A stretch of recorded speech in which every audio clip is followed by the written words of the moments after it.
Also Leute, kurzer Disclaimer, bitte nicht euch ernst nehmen und jetzt halt viel Spaß mit dem Video. Also, servus, grüß euch, ich bin's der Mur und heute haben wir ein Thema, über das wir reden, und zwar deutsche Märchen. Ich weiß nicht warum, es sicher nicht Stories überhaupt gibt und ja. Also haben wir zuerst der böse Friedrich, das ist der Typ da.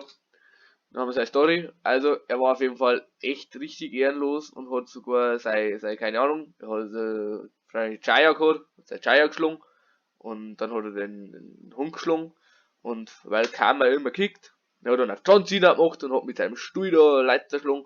Weil Karma immer kickt, hat ihm der Hund dann ins Bein bissen und ja, dann ist halt der Doktor gekommen und ja. Gut, weiter geht's, auf geht's. Moral, keiner kriegt. Dann haben wir sie da, die ist auf jeden Fall on fire.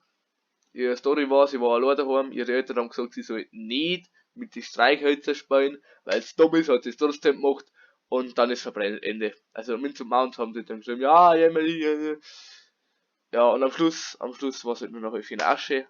Typische, normale deutsche Geschichte. Dann haben wir den da, vor dem hätte ich Angst, wenn er in meinem Zimmer spawnt auf Nacht.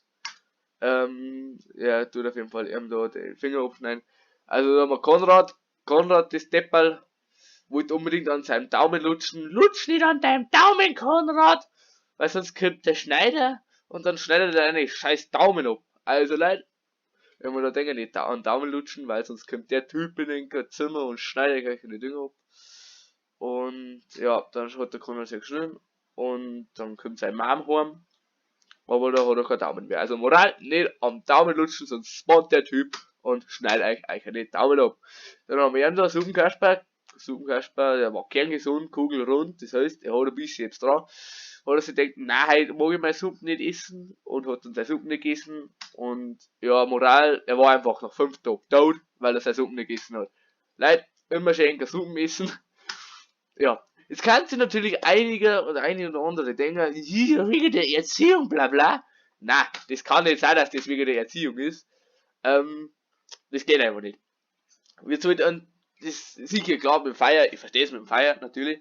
Nicht mit Zündhölzern spielen, sonst stirbst, aber lusche da an deinen Daumen, sonst kommt da so ein Typ und schneidet deine Daumen ab.